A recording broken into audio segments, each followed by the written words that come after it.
Rumeysa had already told him that she had brought Masuma to the USA with her, and Hadi seemed unaffected by this revelation.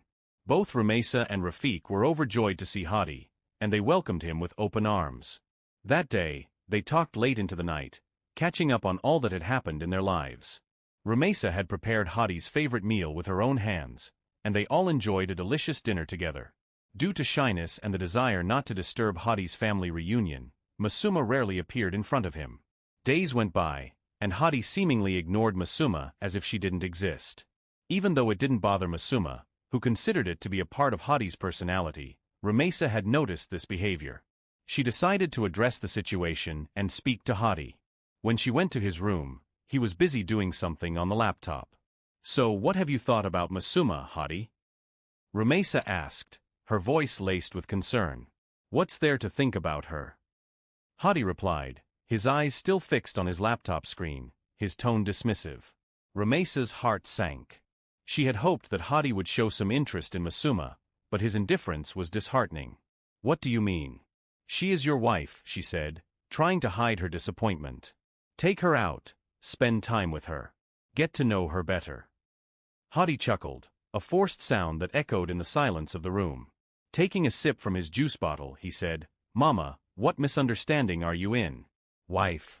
Understanding? I only married her for you to bring her to the USA. I've already planned to divorce her after a few days. Then you can arrange her marriage with someone else."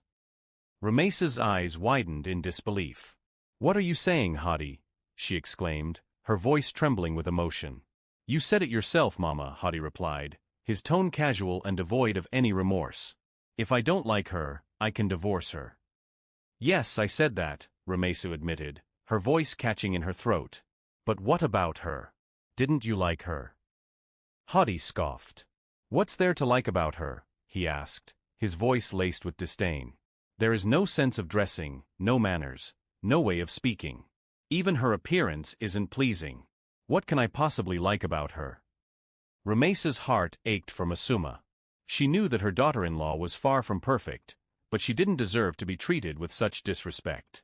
"I want a beautiful and sophisticated girl, not someone like her," Hadi continued, his voice rising in frustration. "I wouldn't even make her my wife if I were dying. If you want, I can divorce her right now." And with his words, the sound of glass shattering filled the atmosphere. Rumeysa, shocked by her son's words, looked towards the door as she heard the sound. Masuma stood there, her face pale and her eyes filled with tears. Someone had clenched her heart into a fist. Masuma, who had come to give Hadi the glass of milk as Rumeysa had instructed, heard his words. She felt like she was melting away upon hearing them. And when she heard the word divorce, she involuntarily dropped the glass she was holding, and it shattered on the ground, maybe mirroring her being. She silently started picking up the shattered glass. Rumeysa, who had been listening to her son's words, went to her and tried to stop her from cleaning it.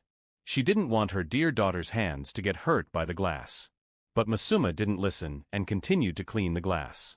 She continued as if she were collecting the shattered pieces of herself.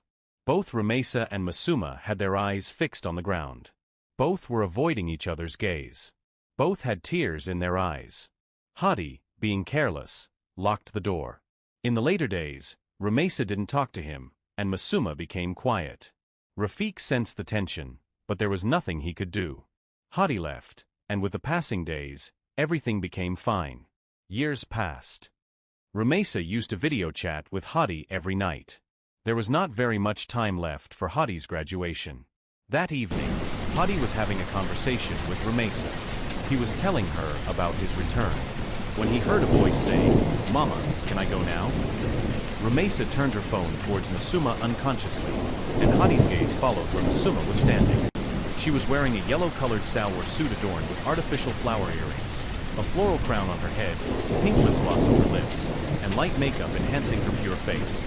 She had a chiffon de patte draped over her shoulders and a faint smile on her lips. She looked incredibly beautiful, and Hadi was taken aback by her appearance. "Yes, dear. Take care." Masuma nodded her head, saying Allah Hafiz, and left. Rumeysa turned her attention back to Hadi and asked, "Sorry, son, what were you saying?" Hadi struggled to find the right words to respond. Masuma had left, but her presence seemed to have stirred up a whirlwind of emotions in his heart. Hadi didn't pay much attention to that incident that day. He thought it was just a minor attraction that he felt upon seeing a beautiful girl. However, he was greatly surprised by Masuma's transformation. Hadi had completed his graduation, and now he was planning to surprise his mother by coming back home. He knew there was an extra key placed in the flower pot by the front door. He took the key and entered the house. At this time, Rafiq was at the office, and Masuma was at college. He trod softly towards the interior of the house. The sound from the kitchen drew him in that direction. However, upon reaching there, he was taken aback once again.